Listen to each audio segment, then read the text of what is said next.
Well, this has been another 5-minute Disney Under the Sea story. I hope to see you guys next time, and, well, hope you enjoyed this, and I'll see you next time. No.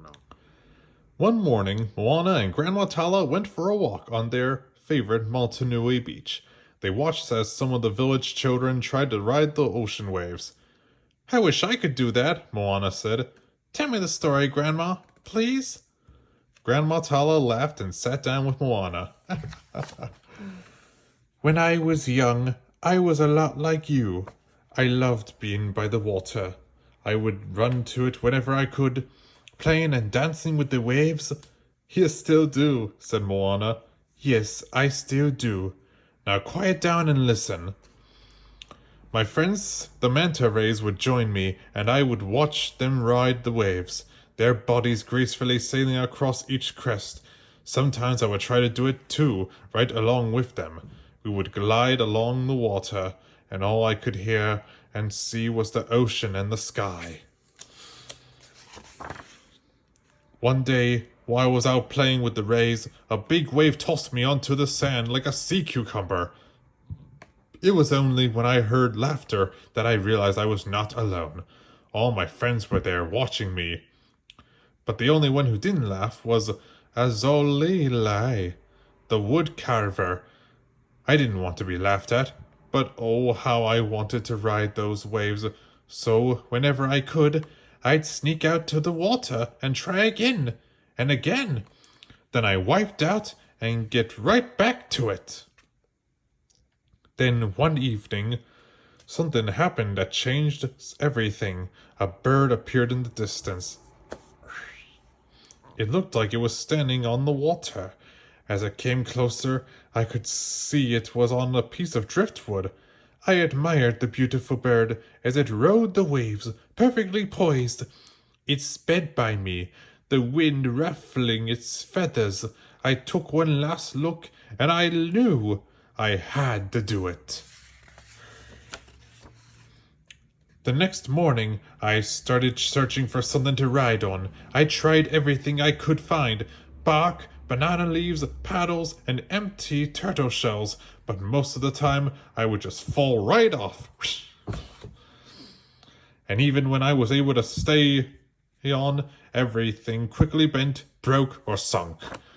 But I kept on for days.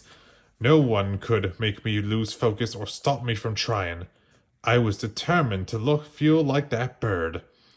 Then one night, as I watched Azolea carving by the fire, I had an idea.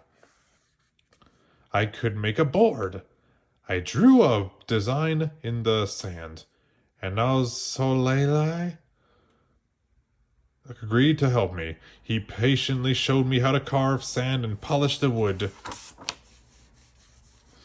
It took a lot of hard work, but soon my board was ready. It was so beautiful and I couldn't wait to try it. So early one morning, I took it to the ocean. I paddled out as far as I dared, then I floated on it, waiting for the right wave. I knew I had to be patient. When a good wave came, I went for it. Did I ride it to the shore? Of course not.